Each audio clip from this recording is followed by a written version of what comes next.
pessoal, sejam mais uma vez bem-vindos ao canal Entre Linhas, um canal que busca explorar os assuntos que estão nas entrelinhas da lição da Escola Sabatina. Estamos agora no 7º estudo, Vencendo o Pecado. Mas antes de nós adentrarmos aí nos assuntos, nas entrelinhas que o pessoal gosta, nós gostaríamos de agradecer a todos vocês mais uma vez que têm dedicado aí seu tempo. Bastante gente chegando nova no canal agora. Descobrindo aí, vendo e nos achando úteis, né? O jeito que vocês estão discutindo, está me ajudando. Então, assim, pessoal, é um prazer, sabe, receber essa resposta de vocês. E em gratidão a vocês, nós queremos aqui nominar alguns que comentaram lá no nosso canal, né? O Armstrong, Edilson Nascimento, o Mata, Descabela, Aldo Alcântara, Sebastião Rodrigues, que disse que está de volta comentando conosco, é isso aí, Sebastião. João Cavaco, que mais uma vez deixou um comentário bastante assim grande e também edificante no vídeo 5, se vocês quiserem dar uma olhada lá, foi bem interessante o raciocínio que ele desenvolveu lá. O Wilson Júnior, a Biologuer, né, que é uma bióloga e que falou pra gente, né, que ela tem uma certa dificuldade, porque realmente, se você não estudar a fundo a Bíblia, parece que os cientistas estão, né, lá no nível intelectual lá em cima, né, e os cristãos são limitados intelectualmente. Na verdade, não é assim que funciona. Gradstone, de Belo Horizonte, Minas Gerais, mandou também um abraço. O Hamilton Oliver, Rosângela Lázara e Júlio Hermes, né, que também diz que é um estudioso da Cabala e aí tem estudado outras coisas, tentando se aprofundar mais e achou no nosso canal uma mídia aí para ele poder se aprofundar. João Gonçalves também comentou com a gente, Giovana Quintão, Rafael Costa, que é um não adventista e que achou o nosso canal, que está assistindo, que legal. Seja bem-vindo. Seja bem-vindo, e que é importante para nós sabermos assim, que na verdade nós estamos falando para cristãos interessados na Bíblia, né, e não só numa questão de denominação. E o Júlio Hermes, que até falou assim, vamos usar as suas falas lá para que ele vai gravar um vídeo lá na Central de Curitiba. Júlio, sinta-se à vontade. Tem gente falando que está anotando e usando na classe dos professores, na classe de jovens. É muito legal porque a gente entende que o material que nós estamos produzindo está sendo usado. E quando esse material ele é usado, ele nos realiza também, né? A gente fica contente. Sim, e nos motiva também, porque dá um certo trabalho manter todo o canal, porque nós temos as nossas atividades, né, profissionais, e não é do canal que nós tiramos o nosso ganha-pão. Mas Deus tem abençoado e que a mensagem dele seja pregada e que novas mentes sejam despertas aí para a profundidade das mensagens que estão na Bíblia. Hoje, segunda-feira, 30 de outubro, às 10h15, estamos começando mais uma gravação. Então, vocês veem aí que realmente é um esforço. Mas é um esforço com o maior carinho, a gente gosta, a gente fica horas e horas discutindo e sempre em oração, a gente ora para que Deus guie toda a construção desse canal, e nós cremos que Deus tem guiado e tem nos edificado também. Bom, mas vamos lá então ao que interessa. Antes, né, peço que você, se não é inscrito no canal, se inscreva no canal para que você fique sabendo aí quando os novos vídeos saem. E se você gostar desse vídeo, dê um like, dê um curtir aí, porque isso ajuda a promover o vídeo aí no algoritmo do YouTube e outras pessoas poderão ter esse vídeo como sugestão. E comenta também para ajudar a gente nos algoritmos. Isso, comenta. E um detalhe também, teve um inscrito que fez uma pergunta e um outro inscrito deu uma resposta. Nós já falamos que nós queremos isso mesmo.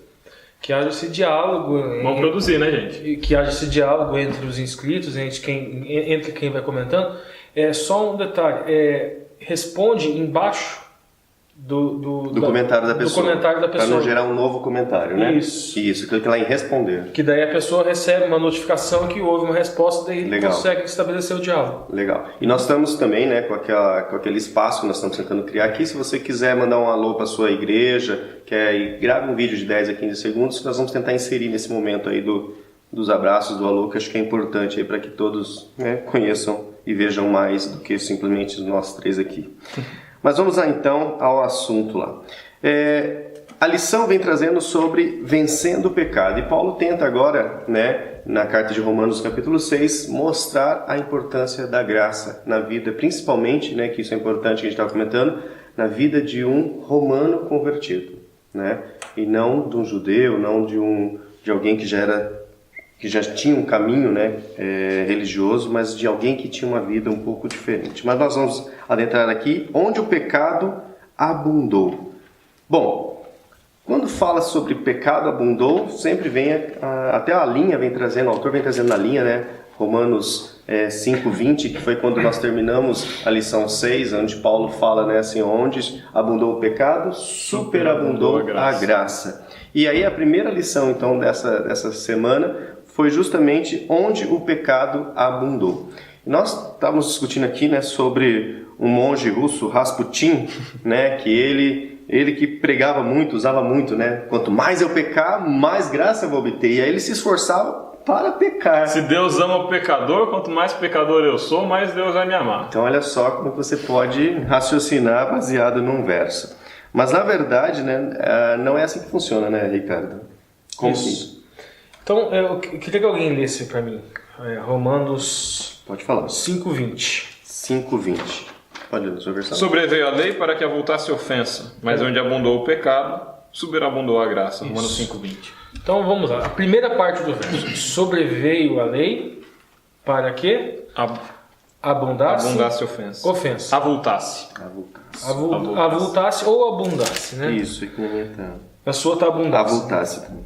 Tá? Avultasse. Ele usa a revista atualizada como eu, né? Na Almeida Corrigida Fiel tá abundasse, né? Do verbo de abundar. Agora o seguinte, essa primeira parte do verso parece o quê? Que Deus mandou a lei para que as pessoas pecassem mais. Exatamente. Para que tivesse mais pecado. Para que tivesse mais pecado. Mas que coisa esquisita. Então era melhor não mandar a lei. Deus criou a lei só para a gente ficar pecador? Só para pecar mais? Porque, quer dizer, antes tinha menos?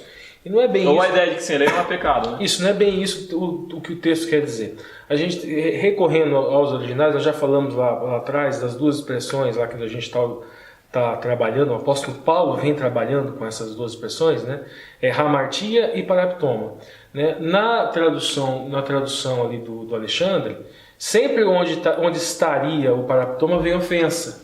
Na Almeida Corrigida e Fiel, sempre onde estaria o paraptoma vem transgressão.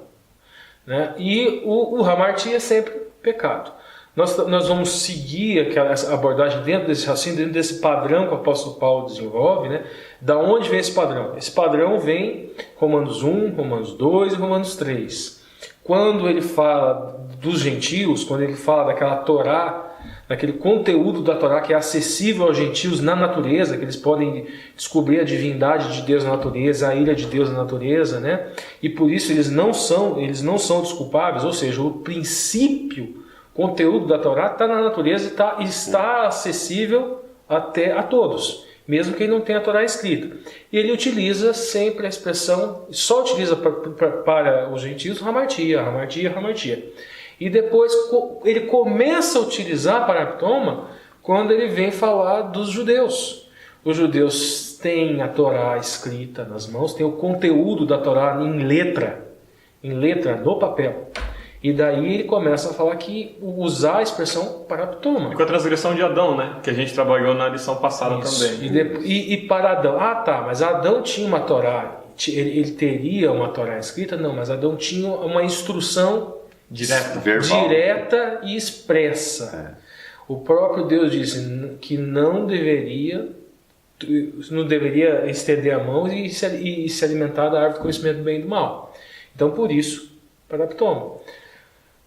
Porque o pecado, nesse sentido, é um pecado, ele vem posteriormente a uma instrução expressa, seja ela escrita, seja ela verbal, né? Não de uma forma indireta, como era, por exemplo, com os gentios, que, como o apóstolo Paulo fala em Romanos 1, indesculpáveis. E aqui no texto, veja bem, que veio a lei para que abundasse o hamartia. Não, paraptoma, desculpa. Isso. A primeira parte. Veio a lei para que abundasse o paraptoma. O que seria abundasse esse paraptoma? Que abundasse o pecado com uma instrução específica. Então, na minha tradução aqui está ofensa, né? Ofensa, que é o correspondente. É o equivalente a paraptoma. Isso, o equivalente no original vai estar ofensa ou transgressão, né? Para quem usa Almeida, geralmente vai estar ou ofensa ou transgressão. Na revista atualizada está ofensa, na corrigida fiel está transgressão. Mas na revista atualizada, lá no verso No verso 14 também traz transgressão. Também então transgressão. ela traz as duas. Então veja bem, então aí já muda um pouco a noção, né? Não é que que as pessoas não sabiam que era pecado, então Deus não culpava essas pessoas. Não é isso que o apóstolo Paulo fala em Romanos 1, 2, ele fala justamente o contrário. Então, utilizar dessa expressão aqui, a lei veio para que abundasse a ofensa, para que abundasse o paraptoma, que é um pecado deliberado. É um pecado com uma instrução específica para você não cometer aquele pecado. Aí depois ele segue. Onde abundou o pecado, agora a hamartia, superabundou a graça. Por quê? Porque a graça, ela cobre, independente do pecado, seja com instrução ou com instrução, ela cobre todo o pecado. Ela cobre o pecado de judeus, ela cobre o pecado de gentios, ela cobre o pecado por ignorância, sem ignorância, todo o pecado. Então superabundou a graça. Uma versão simplificada, se a gente fosse fazer, então, a lei veio para que existisse ou abundasse a consciência humana sobre o pecado. Para que os homens entendessem que eles eram pecado. Mas aonde abundou uma condição pecadora entre os homens, a graça de Cristo superabundou, foi muito maior e suficiente para perdoar os pecados. O importante para a gente é o seguinte, a lei foi dada para os judeus, entretanto, eles não pararam de transgredir essa lei. E é isso que o apóstolo Paulo desenvolve no capítulo 2 e 3. Quando ele vai falar do pecado dos judeus... Né? Isso, o raciocínio do apóstolo Paulo é difícil de entender porque é como um bonde, um trem, um ônibus. Se você não pega ele no ponto inicial, no meio do caminho, você não vai conseguir pegar. Então você tem que vir de Romanos 1, acompanhando o raciocínio, sempre lembrando o raciocínio e dando harmonia para o raciocínio. Se você pega uma passagem isolada do apóstolo Paulo que tenta transformar em doutrina, não foi isso que ele quis dizer. Tem alguma coisa aí, alguma coisa no original, você está entendendo estilo errado. Linguístico que ele está usando. Isso. E daí seguindo, a gente vai lá olha, em Romanos 6. Isso, verso 1. Que diremos, pois? Permaneceremos no pecado para que a graça abunde? Pergunta. Permaneceremos no... E aqui ele não usa paraptoma, ele usa hamartia. Então ele está falando para quem? Para quem ainda não teve o texto escrito, a instrução. não tem a Torá formalmente nas mãos, vamos dizer assim. De modo algum. Nós que estamos mortos para o pecado, como vivemos ainda nele? Pergunta. Ou não sabeis que todos quantos fomos batizados em Jesus Cristo, fomos batizados na sua morte? Então vamos lá. Aqui entra uma questão importante que a gente tem que acompanhar. Agora nós temos que dar um passo para frente. A gente tem que ir para o capítulo 7 e para o capítulo 8. O apóstolo Paulo trabalha com um raciocínio muito parecido com paralelismo. Ele lança, vamos dizer assim, uma verdade, mas não explica muito bem como que ela é a princípio. E depois, mais para frente, ele vai explicar em detalhes como é que ela funciona. E no capítulo 7, vai ser a semana seguinte, a gente fala com maiores detalhes, não vamos nem ler os textos, mas no capítulo 7 ele passa essa informação para a gente. Que veja bem, é mais ou menos assim.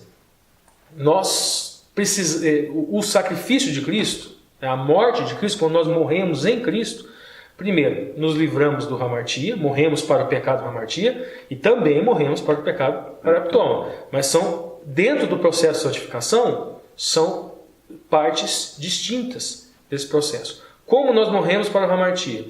Introduzindo na nossa mente a lei. Então nós introduzimos na nossa mente a lei. Me torno consciente do meu pecado. Me torno consciente do meu pecado. Então eu cometo o hamartia a partir daí? Não. Mas cometo a transgressão de uma lei expressa. Mas agora eu começo a transgredir. Eu passo a transgredir. Por quê? O apóstolo Paulo fala isso no final do 7. Porque agora eu tenho uma lei na minha mente. A lei de Deus está na minha mente. Mas existe uma lei no meu corpo. E existe um conflito entre a lei na minha mente e a lei no meu corpo. Então o primeiro passo para a santificação é você colocar a Torá na sua mente. E esse conflito irá acontecer. Se eu não coloco a Torá na minha mente, há conflito? Não há conflito. E você continua pecando? Continua pecando, continua cometendo uma hamartia. Continua perdido. Agora, eu coloquei ela na mente. É o suficiente? Eu estou salvo? Não, eu ainda não estou salvo. Então, e daí a solução vem depois. Na segunda parte do processo de santificação. Agora que eu tenho a Torá na minha mente, existe esse conflito, eu preciso de uma Torá do Espírito no meu coração.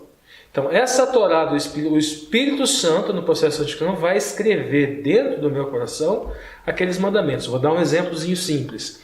O meu paladar ele é extremamente sensível a qualquer tipo de bebida alcoólica. Então, o embriagar-se para mim é quase que impossível. Por quê? Porque eu tenho na minha mente, por um acaso, algum mandamento que dizem que não devo me embriagar? Não, porque você não gosta de álcool. Porque é algo que eu faço voluntariamente. O meu paladar detesta bebidas com 0,1% de álcool que tenha, me incomoda. Enxaguante bucal. Isso, me incomoda. Então, assim, é algo natural a mim. Então, obedecer esse mandamento é natural. Entretanto, outros não é tão natural assim. Não são tão naturais. Né? Então, o processo de santificação passa por isso. É muito comum, o que é importante? É muito comum a pessoa que tinha uma vida extremamente devassa se converte e acha que não tem pecado mais. Se ele for realmente introjetar, estudar a Bíblia, estudar as instruções, a Torá, entender o que é todo o mandamento, ele vai perceber que ele está longe de não cometer pecado. E aí nós vamos chegar nessa discussão. Ele está muito longe de cometer pecado. Bom, verso, agora. Agora, verso 4. Isso.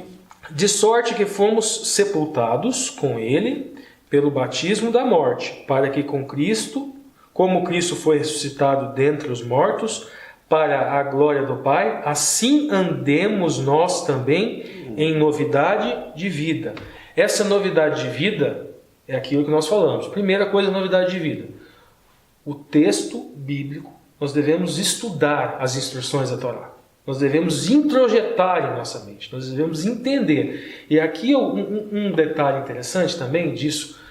Veja bem, o movimento protestante é o quê? Nós temos acesso à lei, nós devemos interpretar a lei. Só que quando nós formos colocar isso para dentro, nós devemos o fazer em oração e pedindo para que o Espírito Santo nos conduza. E o Espírito Santo não trabalha com arrogância. É muito comum a pessoa, quando mais estuda, começa a se achar o dono da verdade e começa a, às vezes, querer procurar pelo em ovo, alguma coisa porque assim. Às vezes ela tem uma pré-concepção de alguns assuntos também, ela só fica buscando embasamento para as pré-concepções. Também, mas o pior não é isso. Às vezes acham as palavras de alguns versículos de difícil compreensão, como são os do apóstolo Paulo, e começa a criar doutrina. E surgem dissidentes. Eu vi recentemente um vídeo, uma passagem de Hebreus lá, que realmente ela tem um complicador, é difícil de ser compreendida, né? É realmente difícil de ser compreendida. E o rapaz criou uma doutrina em cima daquilo lá, com base na percepção dele. Ele meio que volta à interpretação de Miller com uma roupagem um pouquinho diferente, porque sabe que Cristo não voltou em 1844.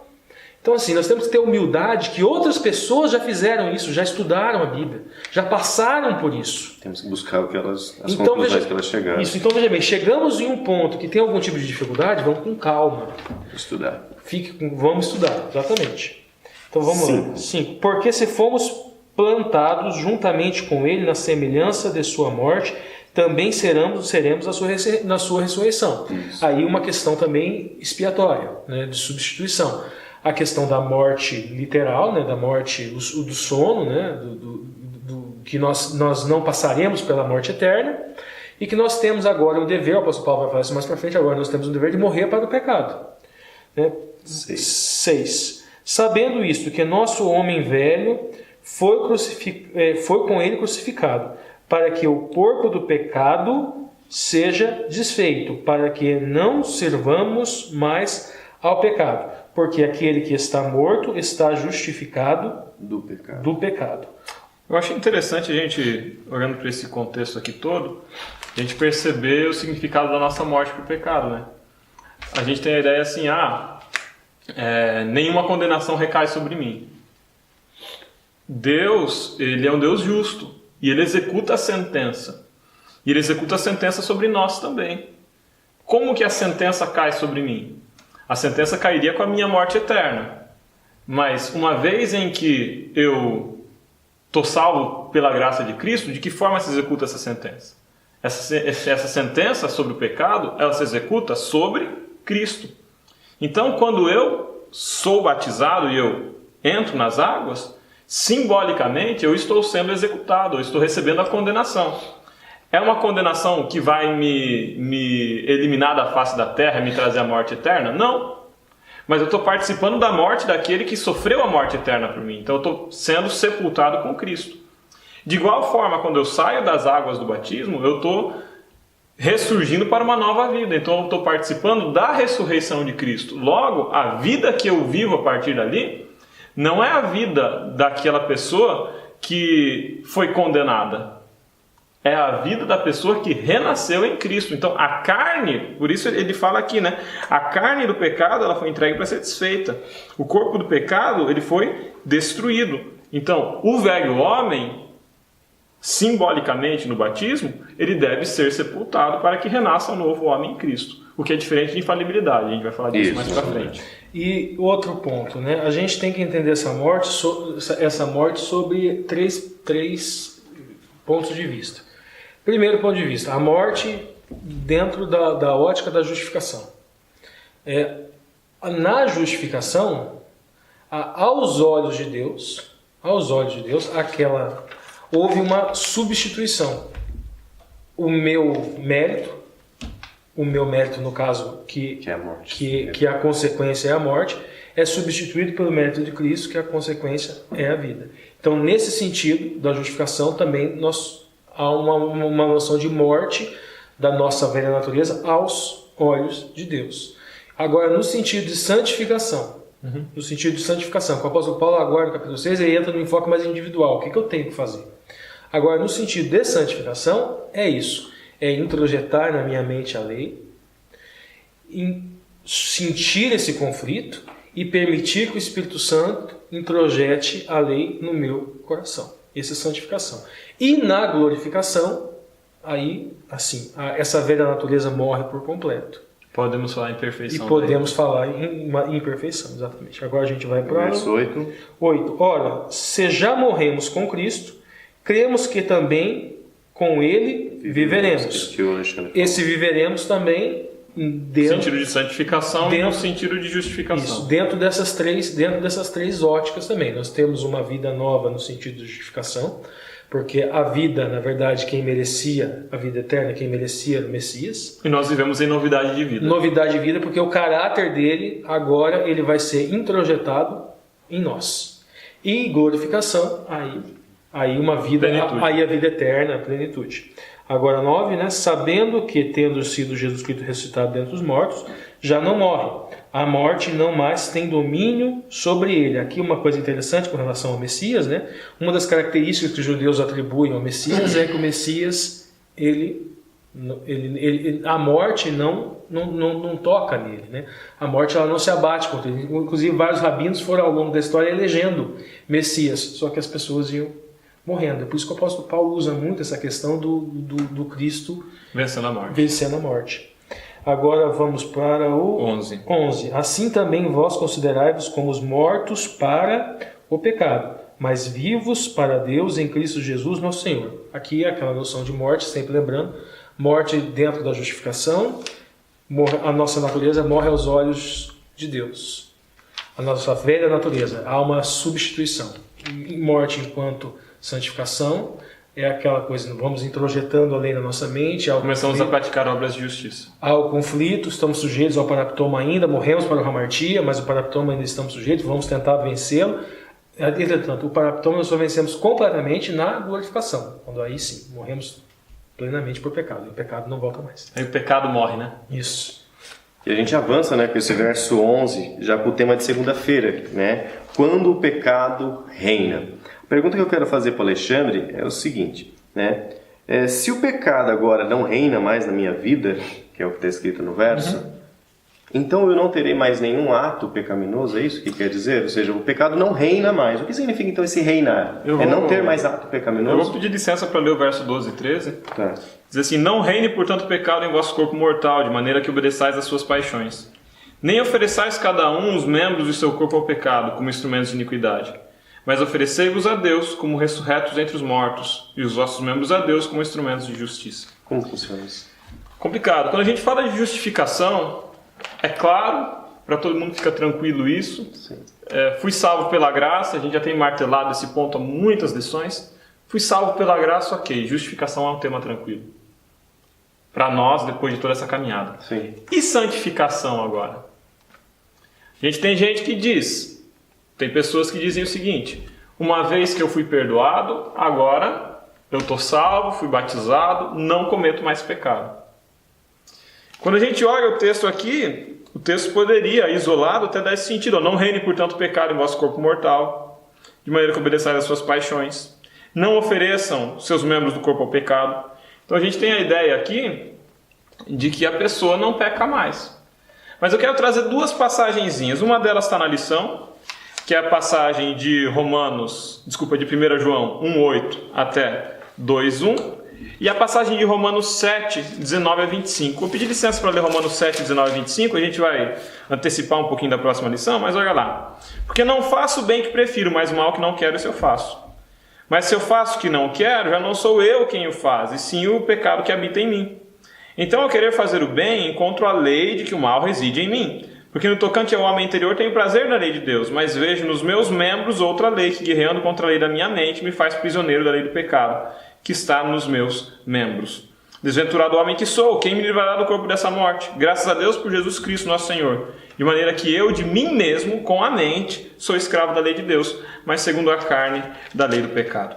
Não quero entrar em muitos pormenores desse texto, para a gente não antecipar a discussão da semana que vem, mas o que eu quero trazer aqui de essencial é a ideia de que Paulo ele fala de um conflito que existe na vida da pessoa que foi convertida.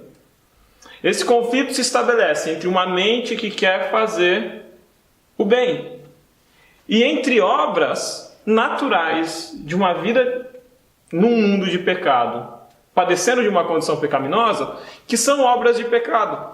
O que a gente percebe aqui, e isso vai ficar mais claro quando a gente lê lá do versículo 15 de Romanos 6 até o versículo 23, é que existe uma questão de intencionalidade. Pode segurar em João, Lúcio, eu vou pedir para você ler. Que existe uma questão de intencionalidade que é importante aqui. Uma coisa é quando eu voluntariamente entrego meus membros para o pecado. Outra coisa é quando eu intencionalmente entrego meus membros para a prática da justiça de Cristo. Mas, por ser pecador, incorro em práticas pecaminosas. Quando isso acontece, e isso é bem possível de acontecer, isso acontece comigo volta e meia, eu acredito que acontece com você que está em casa também, você quer fazer o certo, às vezes você tropeça, você quer fazer o bem, às vezes você faz o mal. Isso acontecia na vida de Paulo. E agora a gente tem uma resposta que João dá lá no livro de 1 João. Lá no capítulo 1, verso 8. No versículo 8 até 2, verso 1. Lê pra gente, Lúcio. João 1, verso 8. Se dissermos que não temos pecado nenhum, a nós mesmos nos enganamos, e a verdade não está em nós. Se confessarmos os nossos pecados, Ele é fiel e justo para nos perdoar os pecados e nos purificar de toda injustiça. Se dissermos que não temos cometido pecado, fazemo-lo mentiroso, e sua palavra não está em nós. Capítulo 2, verso 1. Filhinhos meus, estas coisas vos escrevo para que não pequeis. Se todavia alguém pecar, temos advogado junto ao Pai, Jesus Cristo o justo. É interessante ressaltar aqui alguns aspectos. O primeiro deles é o aspecto da universalidade do pecado na Terra. O começo da passagem ali no livro de 1 João capítulo 1, ele vem trazendo de que todos pecaram, todos padecem de uma condição de pecado e todos necessitam da graça de Cristo. Nisso está totalmente em conformidade com o texto paulino, né? Se a gente segue daí na leitura de 1 João, a gente percebe aí na continuidade o provimento da graça de Cristo.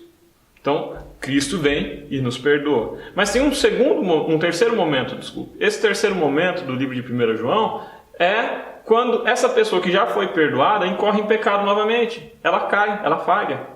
E o resultado disso é um novo processo de justificação. Porque nós temos um advogado diante do Pai, Jesus Cristo, o justo. Então o que a gente entende aqui, voltando para a passagem de Romanos, capítulo 6? O ideal é que não se peque. Sim. A busca que cada um tem que ter é para buscar se harmonizar, lutar para se harmonizar com a vontade de Deus. Para que aquela lei que foi colocada em nós, ela comece a transformar a nossa prática pela atuação do Espírito Santo e a nossa conduta se harmonize cada vez mais com o caráter de Deus. Isso não nos torna perfeitos em obras. O que nos torna perfeito é a graça de Cristo. Nos faz ser contados perfeitos. Mas isso não faz com que nossas obras pecaminosas elas cessem de todo. A cada obra pecaminosa, a cada ato falho, é necessário que haja arrependimento e busca de Cristo. O que Paulo está falando aqui é que a gente não deve voltar, e isso fica mais claro dos versículos 15 a 23, a gente não deve voltar para um pecado voluntário. A gente não deve oferecer o nosso corpo à escravidão do pecado. Ou seja, eu não vou deliberadamente pecar, alegremente pecar, viver em pecado e falar que está tudo bem com isso e não me sentir arrependido. Um coração contrito deve ser o resultado desse erro. Uma das funções da lei, que fica muito claro na passagem de Romanos capítulo 5, é justamente tornar essa prática pecaminosa que existia antes, como uma prática natural, em uma prática de transgressão deliberada da lei. Nesse sentido, no momento em que eu conheço a lei e essa lei me demonstra o pecado, ela faz com que com que abunde o pecado, ou seja, eu passo a ter consciência do meu pecado. Essa consciência repetidamente me leva para Cristo. E em Cristo eu encontro uma superabundância de graça que me liberta do pecado. Isso não significa que eu me tornarei perfeito, infalível em obras. Isso significa que eu buscarei me adequar a cada dia ao caráter de Cristo. Ainda no assunto de segunda-feira, né, quando o pecado reina, nós estamos fazendo um link com capítulo 5, verso 20, 21 de Romanos, mas lá em verso 14 do capítulo 5 de Romanos, diz assim: entretanto, reinou a morte desde Adão até Moisés, mesmo sobre aqueles que não pecaram, à semelhança da transgressão de Adão, o qual prefigurava aquele que havia de vir. Sobre o tema, né, quando o pecado reina. O pecado, o que significa aqui? A morte desde que a morte reinou. A morte reinou desde Adão até Moisés. Muitas pessoas podem fazer uma interpretação equivocada, né? Porque aqui dá a impressão seguinte, que um descompasso no raciocínio de Paulo. Sim. Vamos supor, o pecado, a morte entra no mundo por Adão e sai por Moisés.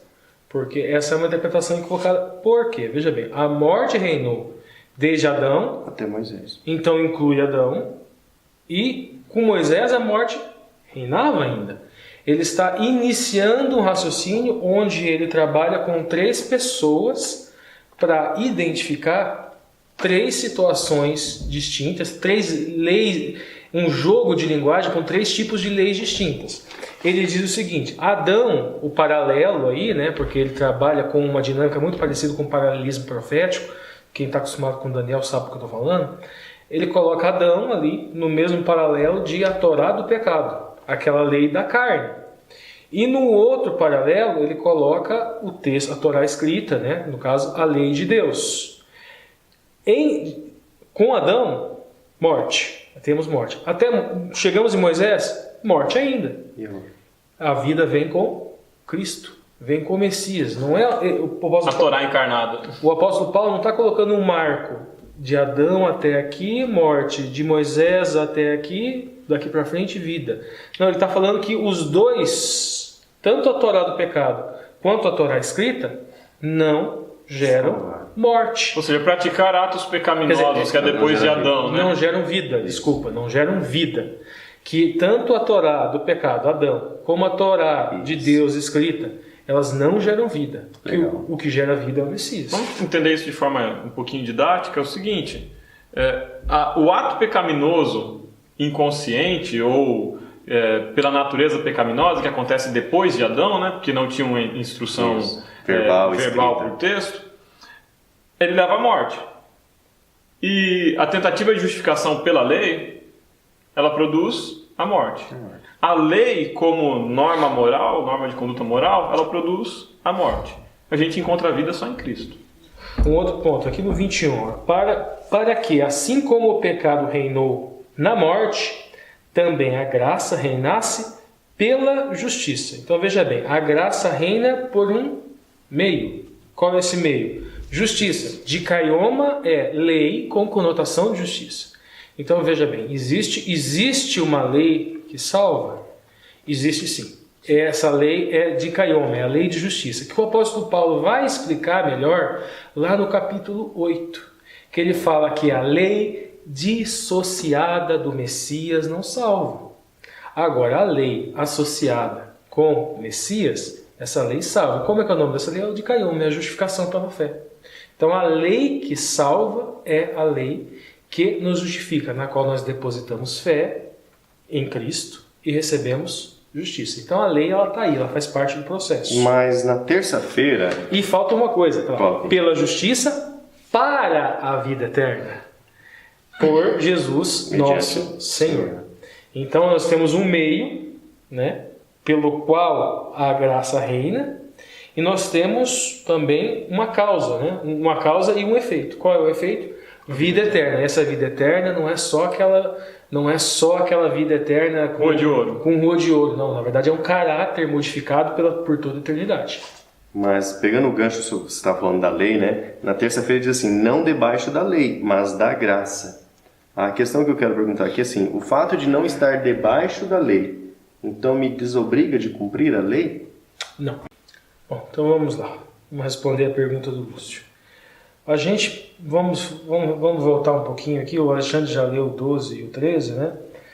E já fez uma explicação. Não reine, portanto, o pecado em vosso corpo mortal, para que lhe obedecerdes em suas concupiscências. Ou paixões, na minha versão. Isso, daí no 13. Nem tampouco apresenteis os vossos membros ao pecado por instrumento de iniquidade. Aqui é o instrumento da iniquidade, mas aqui na verdade a palavra é aniquia. Aniquia é o oposto de caioma, é a ausência de justiça. Ou seja, vamos melhor utilizar aqui, como instrumento de injustiça. Mas apresentai-vos a Deus como vivos dentre os mortos, e vossos membros a Deus como instrumento de justiça. Ou seja, faz um paralelo entre um instrumento de injustiça e um instrumento de justiça. Aqui o que eu quero pegar aqui uma coisa importante. Veja bem, o obedecer o mandamento para uma pessoa que te faz o bem é muito fácil. Sabe? Você honrar pai e mãe quando seus pais são excelentes, são Sim. ótimos, são maravilhosos, isso é muito fácil. Agora, com essa lei de caioma de Deus, que Ele nos justifica sem nós merecermos nada, a única forma para nós continuarmos obedecendo a lei num mundo onde nem todos são bons, é se nós pensarmos que estamos fazendo aquilo para o Messias. Então veja bem, você obedecer o mandamento do amor para uma pessoa que não lhe trata com amor só é possível se você olhar para aquela pessoa e você enxergar o Messias. Portanto, cada vez que fizestes isso a um desses meus pequeninos irmãos, a mim fizeste. E disse isso foi o Messias. Então, nesse momento, você age como um instrumento de justiça.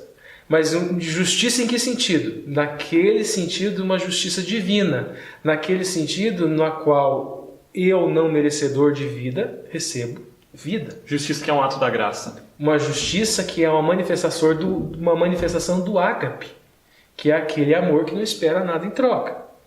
Então veja bem, aqui aí a questão do Lúcio, a gente chega lá no 14. Isso. Porque o pecado não terá domínio sobre vós, pois não estáis debaixo da lei. Significa que eu não tenho que... Não, você não está debaixo da lei por quê? Você não está sob a autoridade da lei. Porque a lei não tem a autoridade, não tem o poder para te fazer obedecer. A lei não tem autoridade, não tem poder para fazer a carne cooperar, o ser cooperar. A única forma com a qual a natureza humana coopera é lei associada com o Messias. Naquele raciocínio que o apóstolo Paulo desenvolveu. Introjeto a lei escrita na minha mente, haverá o conflito. Né? Esse conflito ele só será resolvido quando o Espírito Santo resolveu o conflito da Torá na minha mente, com a Torá na minha carne, e escrever a Torá no meu coração. Aí eu obedecerei não para ser salvo, porque a lei não tem poder para salvar. A lei, no caso, Torá, instrução. A instrução dissociada do Messias não tem poder para salvar. Agora, a instrução introjetada na minha mente, escrita no meu coração, associada com o Messias, tem. Isso o apóstolo Paulo vai falar no capítulo 8. Certo. E avançando agora, que nós vamos ver os versos 15, 16 e 17, no assunto de quarta-feira diz pecado ou obediência. E aí vem novamente essa luta sobre a questão, ou seja, você tem que obedecer à lei para se purificar. Isso, pois que pecaremos porque não estamos debaixo da lei, afinal nós somos sob o poder da lei. Lei não tem poder para salvar ninguém. A instrução, né, nomou aqui, a expressão grega é nomou, que correspondente ao hebraico Torá, não tem, mas estamos sob o poder da graça. Ou seja, a graça ou a misericórdia de Deus é que tem poder para nos salvar. Daí o apóstolo Paulo responde de modo nenhum, né, uma expressão aqui na linha da lição ele fala que é um Deus me livre, tem uma conotação grega mais incisiva, né? Aí no 16, não sabeis vós que a quem vos apresentardes por servo para lhe obedecer, sois servos daquele a quem obedeceis, ou do pecado para a morte, ou da obediência para a justiça. Aí, veja bem, um detalhe, aqui o apóstolo Paulo está passando uma condição que é natural ao ser humano obedecer a alguma coisa, ser fiel a alguma coisa, ter um Deus. Por exemplo, tem gente que endeusa o Corinthians, o São Paulo, o Flamengo. Um cantor. A si mesmo. A si mesmo, um cantor, Um jogador de futebol. E assim vai. E por exemplo, teve uma vez com não sei que banda, Jonas Brothers, acho que parece que a banda se separou, uma menina se matou. Por quê? Porque a vida dela era aquela banda. Então, veja bem, nós temos essa tendência a endeusar alguma coisa, a seguirmos, né? A espelharmos. Existiria uma tendência inerente à humanidade à adoração. Isso, só que a única adoração que gera a vida eterna é a adoração ao Criador. Obediência para a justiça. E a obediência ao Criador. Tem gente que faz o quê? Tem gente que faz promessa para o time ser campeão. Não é muito mais fácil você fazer promessa de que você não vai pecar, uma vez que o Messias te deu tudo? O Messias deu a vida para você? O time de futebol, o cantor, deu alguma coisa para você? Absolutamente nada. E você dá a vida para aquela pessoa, na verdade, a pessoa que não busca um Deus, que não busca servir ao Criador, servir a alguma coisa, ela vai firmar a sua fé em algo que não lhe dá retorno. Acaba servindo às outras coisas. Isso, acaba servindo às outras coisas. E aí o 17. Mas graças a Deus, tendo sido servo do pecado, obedecesse de coração em forma de doutrina a que fosses entregues. Aqui o autor prefere, não só o autor, mas a Almeida Corrigida também, ela prefere a noção de doutrina. Eu prefiro de ensino, porque se casa perfeitamente com a noção que o apóstolo Paulo trabalha com o nomou, né, que é a Torá no sentido de norma de instrução. A norma de instrução, pura e simplesmente, ela não salva ninguém. Então, a questão da doutrina. Nós temos uma norma de instrução, temos, mas nós precisamos de uma interpretação. Porque, veja bem, e onde vem essa interpretação? A Reforma Protestante, ela nos dá a possibilidade, dentro do seu passo inicial, do seu corpo doutrinário, veja bem, não é o clero que vai ter a interpretação, não são os judeus que detêm o poder, o dom divino da interpretação, não, é a todos, e é o Espírito Santo que vai possibilitar essa interpretação. Agora, vamos buscar essa interpretação, vamos passar essa doutrina com humildade. Pessoas santas de Deus passaram por esse processo muito antes de você, seja qual for a sua idade, 30, 40, 50, 60 anos. Muitas pessoas antes passaram por esse processo de buscar a interpretação da Escritura, no ato de introjetar a lei enquanto instrução na sua mente. Então, assim, você está numa igreja, você tem um ponto complicado, você tem que ter, no mínimo, humildade de saber que várias pessoas lá chegaram nesse ponto e refletiram em cima desse ponto. Tenha humildade, tenha paciência, vá com calma. Não vamos criando grupo dissidente, aquela passagem estranha que aparece na Bíblia. Sim. Muitas vezes ela é estranha porque você está interpretando ela de uma maneira equivocada. E você divide ao invés de unir. E facção é fruto da carne. Facção é obra de Satanás. Secção, você seccionar o corpo de Cristo, que é a igreja, é obra de Satanás. Tome muito cuidado nesse ato de interpretar, o faça com o espírito de oração, pedindo ao Espírito Santo que o Espírito Santo lhe dê a iluminação, lhe dê a correta iluminação, tenha paciência para esperar a resposta do Espírito Santo. Pegando um gancho sobre a sua obra da carne, né? O assunto de quarta-feira é pecado ou obediência. E no verso 12 que nós já lemos, né? Não reine, portanto, o pecado em vosso corpo mortal, de maneira que obedeçais às suas paixões. E o que nós queremos trazer agora de entrelinhas aqui a gente gostaria que você usasse aí na sua classe da Escola Sabatina e discutisse com os alunos também, é a questão assim que sempre quando vem a palavra paixões, obra da carne, eu não sei vocês, mas na minha mente, né, pela minha própria formação, traz sempre uma conotação de obras da carne, são obras, geralmente a questão é de relações sexuais ou de algo muito carnal. Você que é um historiador agora, Alexandre, tenta ampliar para nós isso, porque senão tenta tirar essa questão dessa visão de que obras da carne é necessariamente ligada a uma mão, a uma relação impura, a um adultério ou a paixões. É interessante como a gente tem uma noção enviesada do prazer enquanto pecado, primeira coisa, um problema. Isso. E é interessante também como a gente tem uma noção do pecado como uma coisa boa. É terrível isso, é maligno isso, como essas coisas elas estão misturadas na nossa cabeça. Então, tem até a expressão, um ditado que eu acho interessante. Se é gostoso, engorda. A mesma coisa serve para o pecado. Uma reação perigosa, se é bom é pecado, se é prazeroso é pecado. Ou outra, o pecado é bom, o pecado é prazeroso, o pecado é gostoso. Todos esses caminhos, eles são perigosos. Eu já falei isso em outros vídeos, o que a gente tem de pregador aí enchendo a boca para falar, porque eu era devasso, porque eu cheirava cocaína, parece que está chegando aquele momento. E porque eu vivia em orgias. E falar com o pecado como se fosse uma coisa boa. Eu gosto dessa passagem aqui, do verso 21 e do verso 20 ali. Ó. Porque quando eres escravos do pecado... Gente, ninguém aqui é escravo feliz. Ninguém levanta de manhã e fala, oh, delícia, você é escravo. Não. Você é escravo quando você não consegue fazer diferente. Você é escravo quando você é oprimido para fazer daquele jeito.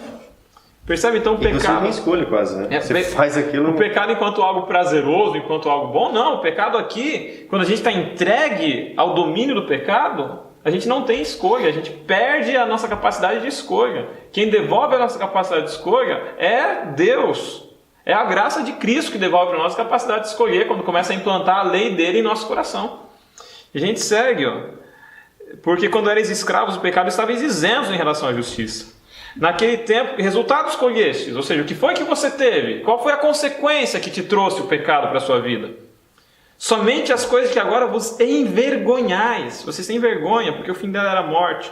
Envergonhais, né? Então não é para ter nostalgia. O pecado não é uma coisa com a gente se relaciona com nostalgia, do tipo, nossa... E tem muito irmão da igreja que fala assim, no meu tempo de solteiro, nossa, antes de me batizar... Nossa, antes de conhecer... E começa a falar com gosto disso. Calma lá, irmão.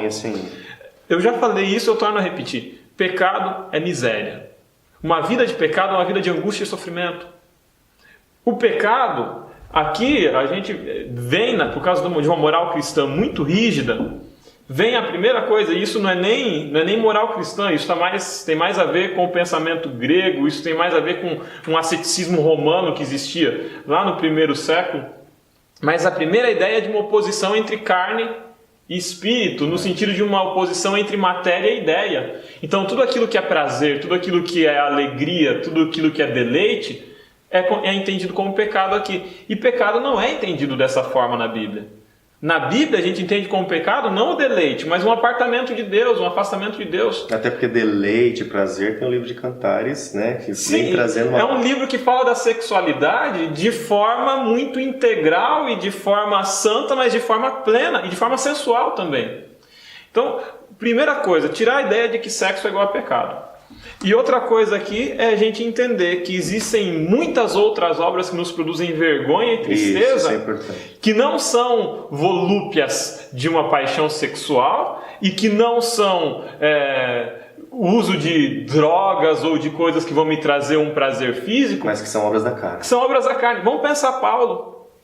Antes da conversão, quando chamado Saulo, qual era a grande obra da carne que ele tinha? Né? Quais eram os atos de Paulo? Paulo assassinava cristãos, Paulo corrompia juízes, subornava pessoas, comprava testemunha falsa.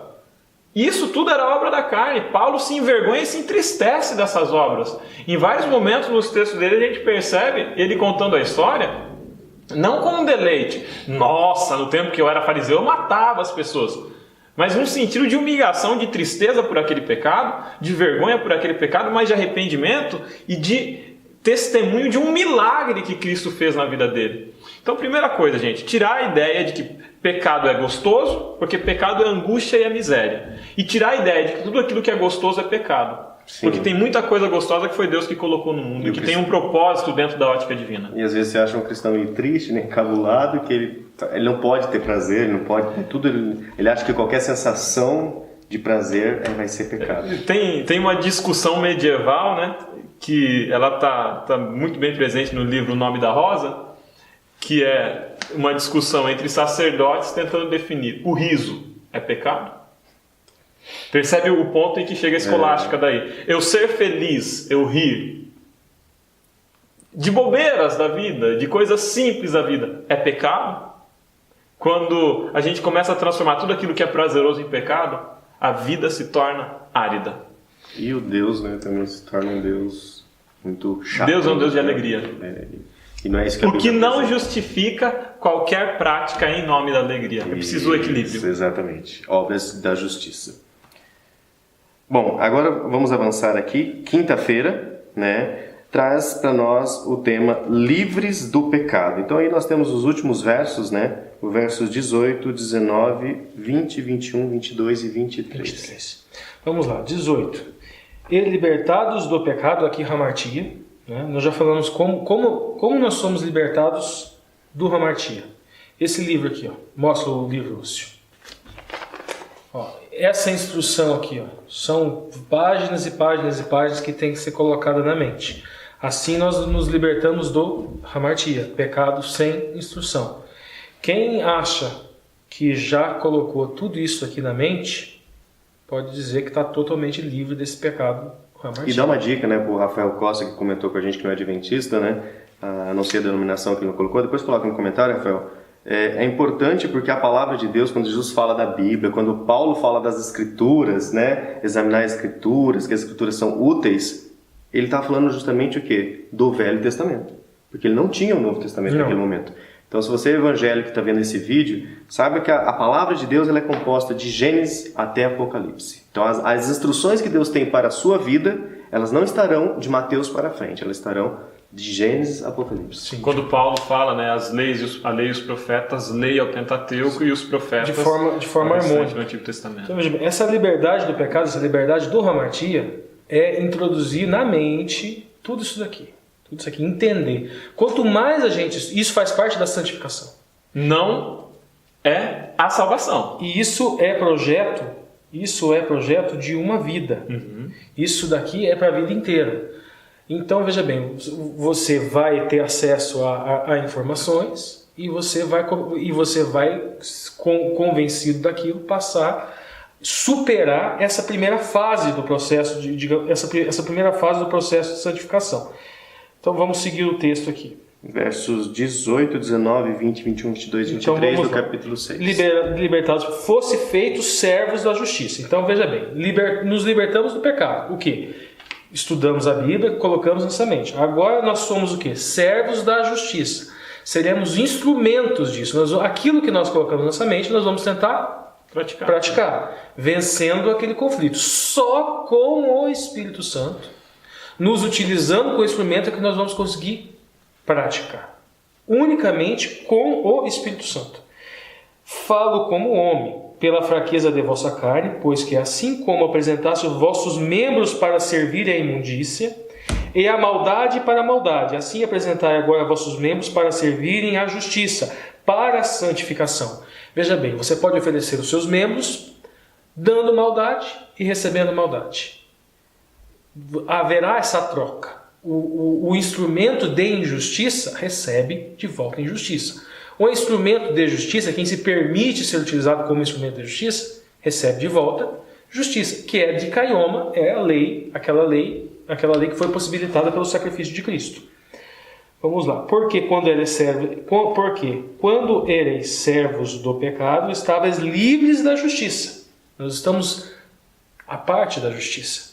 Nós não recebemos justiça enquanto somos servos do pecado. Essa liberdade nos possibilitou agora o quê? Escolha. Eu posso escolher ser um instrumento de Deus, do Espírito Santo, ou ser um instrumento de Satanás. Mas agora, libertados do pecado, fosse feito servos de Deus, tendo o vosso fruto para a santificação. Lembra que nos vídeos passados, quem assistiu, nós dizemos que o fruto vem da expressão peri, que é uma expressão hebraica que também pode trazer uma conotação de recompensa. E a recompensa é um caráter modificado, é uma novidade de vida. Vamos lá. E por fim, fruto para a santificação e por fim para a vida eterna. Aí o 23, porque o salário do pecado é a morte, mas o dom gratuito de Deus é a vida eterna por Cristo Jesus, nosso Senhor. Bom, essa discussão toda, né, acho que foi sintetizada aqui no último verso que o Ricardo leu, onde ele diz assim, porque o salário do pecado é a morte, mas o dom gratuito de Deus é a vida eterna em Cristo Jesus, nosso Senhor. Então, vencendo o pecado, né, de tudo que nós discutimos aqui, eu sei que você tem seu pecado, eu tenho o meu, cada um aqui tem as suas derrotas, suas vitórias durante a vida espiritual, mas o importante é a gente ter essa noção de que o salário do pecado é a morte, que quando Deus fala para nós nos santificarmos, nos purificarmos, não é nada de autoflagelação, não é nada para você alçar um nível espiritual maior, não, é simplesmente para você ficar longe da iniquidade e também das consequências da iniquidade. Então, o nosso desejo, né, é que esse estudo, que essas discussões ajude você a vencer o seu pecado e que você ajude também outras pessoas, né, da sua classe, seus amigos do trabalho, a que eles vençam o pecado e que primeiro, né, eles tenham noção, né, de quão nocivo é o pecado. E ao mesmo tempo de quão maravilhoso é o nosso Deus, de quão alegre, quão prazeroso é o nosso Deus. Porque quando você olhar para Deus e ver um Deus de alegria, um Deus de prazer, você vai querer se aproximar dele. Agora, se você vê um Deus autoritário, rancoroso, e você, como nós colocamos aqui, o prazer legal, alegre, prazeroso, você vai buscar, infelizmente, né, o pecado e não Deus. Então, que a gente possa ter ajudado vocês a reorganizar essa ideia, a destruir essa ideia de que o prazer e o pecado são bons e que Deus, né, é rigoroso e é chato. Que não há prazer em Deus. E que não há prazer em Deus, não há alegria. Então, que você encontre a alegria e o prazer no seu Criador. Pessoal, um abraço então, novamente um vídeo bastante longo, mas espero que tenha sido útil toda essa discussão para vocês. Se você tem algum comentário para acrescentar, para questionar, coloque aqui embaixo. Se você tem um vídeo também que quer dar um alô aí para a sua igreja ou para nós aqui, é só mandar no Facebook, que também está aqui na descrição do vídeo. Nós vamos tentar então ir inserindo nas próximas edições. Se inscreva no canal. Se inscreva no canal, curta o vídeo e até o próximo vídeo.